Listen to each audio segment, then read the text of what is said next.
got to be delusional about your dream. If you want to, We back with it on the DCL podcast. I'm BJ, 18 from Chicago. It's your boy PlayboyMeek, 18 from Chicago. You already know going on. Start by introducing your brand, what you do, what's your mission, how long you've been doing it for. This is my brand. You can see we both got it on. It's called HalfLife. I started it around October last year. I was always into fashion, always into clothes, always into just putting pieces together and shit like that. It's just kind of like a random name some people have told me. The literal definition for half-life is the amount of time that it takes for a substance to reach half of its full potential or like its full potency.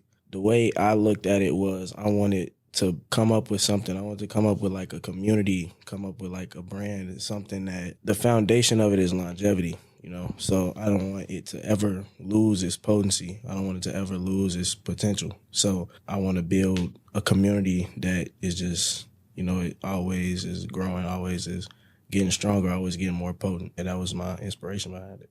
Outside of my brand, No Reparations, it's a crazy story. So I was sitting in my room, like in high school.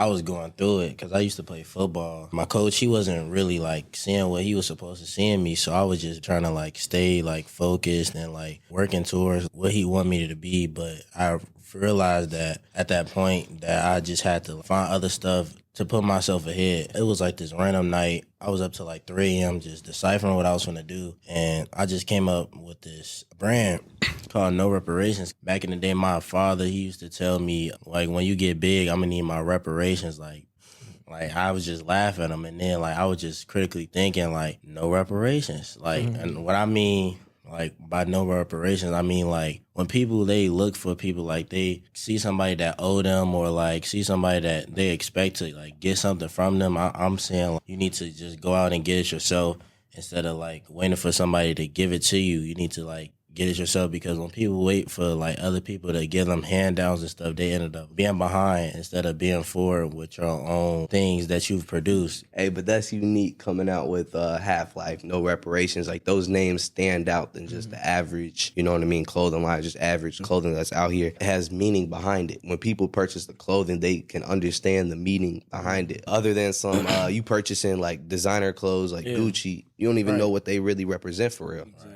So how do you guys feel about like designer clothing and stuff? I mean, I ain't got nothing against designer clothing. I think it's all to each his own. Like, I like designer clothing. It's all, like, within reason, like, within moderation. Whatever your standards is, whatever you want to get into, that's all for you. It's all a form of expression at the end of the day. So, you know, that's how I look at it. I definitely got some designer, but like nowadays, like after the movie, you seen They Clone Tyrone? Yeah. Yeah, I had seen that. I watched it like twice, and I had seen how like they was basically saying like we're all clone with the music and the stuff we wear and how we look. So like after then, I just started like falling back and like start wearing more like black-owned brands and things of that nature. Because like at the end of the day, you spending $800, $900 to look good. It's all gonna like go fade away. The richest people in the world, like they saving their money and they dressing like Adam Sandler. He got cargo and flannel t-shirts on, Baggy shorts. Bill Gates. probably like $25 million in his bank account. Facts. So I just started looking at it that way. Oh, bro. Yeah. But I ain't gonna lie, like, since I have started my brand, like, I haven't, like, really bought nothing else. Like, as far as clothes go, like, everything that I spent my money on, it has either been, as you can see, like, the stuff that we wearing right now, this ain't even out yet. This is an unreleased piece. I'm dropping this next, though. This full set. I just been, you know, pouring everything back into my own stuff, you know, because, like, I can go and buy some Gucci, buy some Louis, you feel me? But I'm still trying to get my brand to that point, you feel me? It just wouldn't make sense. You know, I'll go spend $800 on Louis, I can go spend $800 on HalfLife. And you look at these millionaires, billionaires, they not wearing Gucci, they not wearing Prada. It's the people that don't got the money wearing the Gucci and Prada, like the people that really can't afford what they wearing. And I had to step back away from that too. With the whole designer thing you was saying, I feel like it's a lot of false narratives and perceptions put out in the neighborhoods, and like people think that they have to have $1,000 jeans, $1,000 of this because they seeing it from the rappers, which is just a whole number story. Like the rappers, they bring narratives, and the kids and minds, they think like they have to smoke, drink, and all this to be cool, and like really that's not the case for real. Yeah, that's not cool for real. Being on your shit is cool for real. Facts. Getting your future put together is cool. Going to school is cool. Like, this is cool. You feel me? Bro. Like, doing shit like this, bro. Getting money is cool, bro. Forget your outfit. Focus on that. Focus on getting your shit together before you focus on getting $1,000 jeans. To impress like the females. Right. You feel me? And they not even looking for like you. They looking for the people that's like top end. No bullshit. Because really, like, at the end of the day, you get that shit, bro, you got to live up to that shit. Like, you can't just get some $1,000 jeans and then call it that. Like, you get some $1,000 jeans and then you walk around in them outside and then you get to posting them on social media and shit like that, bro. People are going to hold you to a certain standard. You got to live up to that standard now. So you got to really think about that shit before you go and buy them type of clothes, bro. Like, that's a real lifestyle investment, like a lifestyle decision for real. So now you stuck wearing them jeans 3 times a week. right? Really, like, nah, for real though. I know a few, bro. Definitely know a few. We're not gonna say none names. Too, like when I was younger in like middle school, high school, I was big on like designer. I wanted all the freshest, newest fits, all that. But college kind of humbled me. And also it was the culture here. The culture here, there's not really much. There's no incentive to really like dress for real. Like you don't got to dress out here. You feel me? Like it's just like you go to class, wear whatever you want. Where I'm from, like the culture, everyone got to dress nice. Like your fit got to be right. That's how it was. You feel me? Yeah, definitely the pressure in college has been less. And I really don't spend money on clothes, bro. I go to Ross, Marshalls, and you feel me? That's it. Yeah, bro. It get like that now. Like, definitely out here. That was one of the biggest things that I noticed, bro. Like, coming from Chicago, a lot of schools there, like, and this is, mind you, like, this is high school. These is 14 through 18-year-olds. You know? Everybody's just dressed to impress all day long. And I get it. You feel me? Like, I was one of them. I understand. So, coming out here and seeing how these people dressed out here, it was a little bit of a culture shock. I'm not going to lie. Because, like, everybody, like you said, everybody's going to class. They got on their pajama pants. They got on their Illinois State merch. That's, like, the most you really going to see out here. Like, Crocs, pajama pants. You feel me?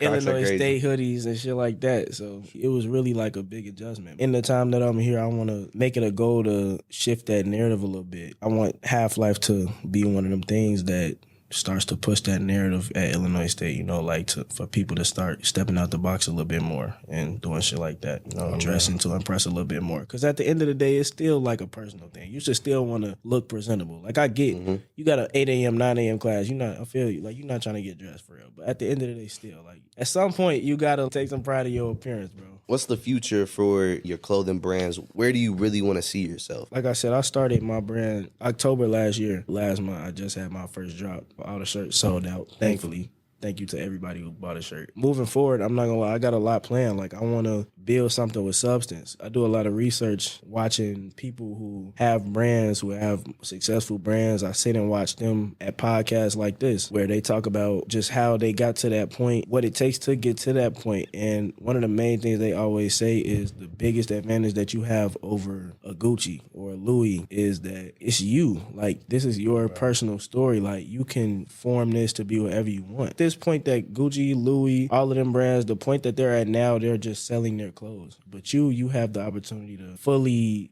sculpt your own lifestyle, like, you know, your own aura around your brand. So I want to get more into selling the lifestyle of my brand as opposed to just selling the clothes itself. If you look at my brand's Instagram bio, I have it set to community, like the thing where it lets you choose athlete, digital creator, shit like that. I got it as community. I want to do things like events and activities, little activations where it's just engaging, bringing people together, you know, just building a community and just growing it every time we have one of those. So moving forward into the future, I see HalfLife being for the people. I just see HalfLife being for the people, and of course making quality clothes, still making shit that people can either, like, you know, dress up, dress down. They can pop out in it if they feel like they want to, you know, go take flicks or some shit like that. You know, like, you can do what you want with it. Be versatile. After they bought this, so most clothing companies, brands, they fail because they're focused on the dollar amount. They're focused on money. They're focused on instant profit.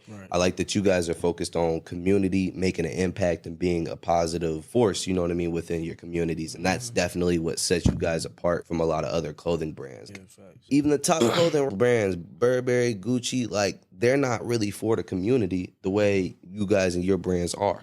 And that's why I feel like your clothing brands will live longer and actually have more of an impact than those brands. That's all it comes down to at the end of the day is impact and influence. Good energy, just positive energy around my brand. Whatever it takes to get to that point, that's what I want it to be. Like, if I was doing what I'm doing right now for the money, like, I had a brand a year before I ever did my first drop. I spent hundreds of dollars just through trial and error buying samples and them coming back the wrong way.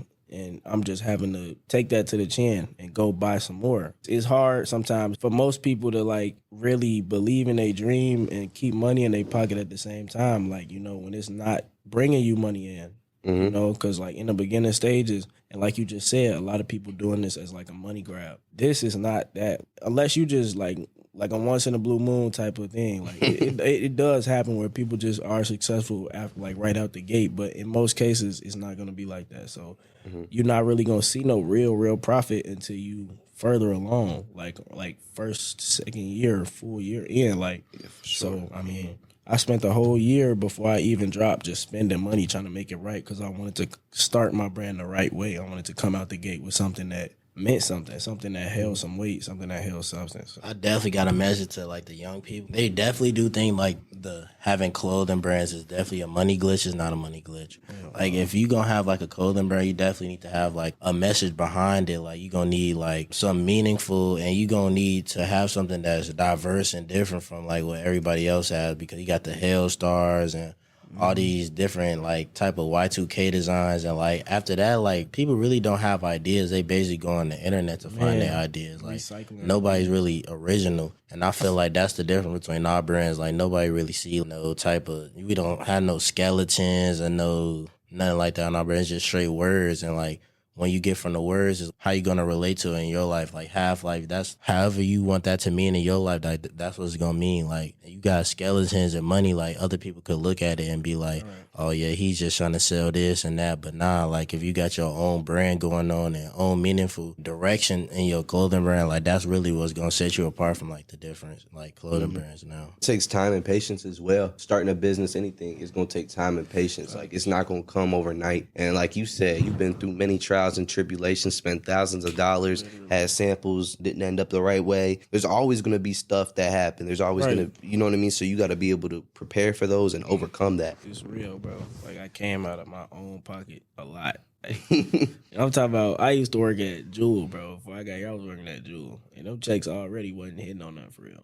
Like, you feel me? Like half my checks going to that on top of everything else I gotta pay for. You know, just like of my own personal needs. It's not easy, shit. But I mean, when you have a goal, the vision that I have for myself, for my brand, you know, just for my life moving forward, like it's damn near like you can't tell me I can't do it. I just know I can. Like I'm not even stressing about when.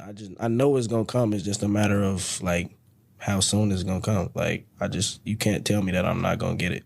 You gotta have that mindset. You gotta be delusional about your dream. If you wanna, you have to be like delusional. Like you gotta have a delusional level of confidence. Where can people find your clothing line at? My clothing brand's Instagram is _HalfLife clothing. Like I said, the website is up, but it's closed right now because I'm in between drops. So like what I do, I lock the site in between every drop.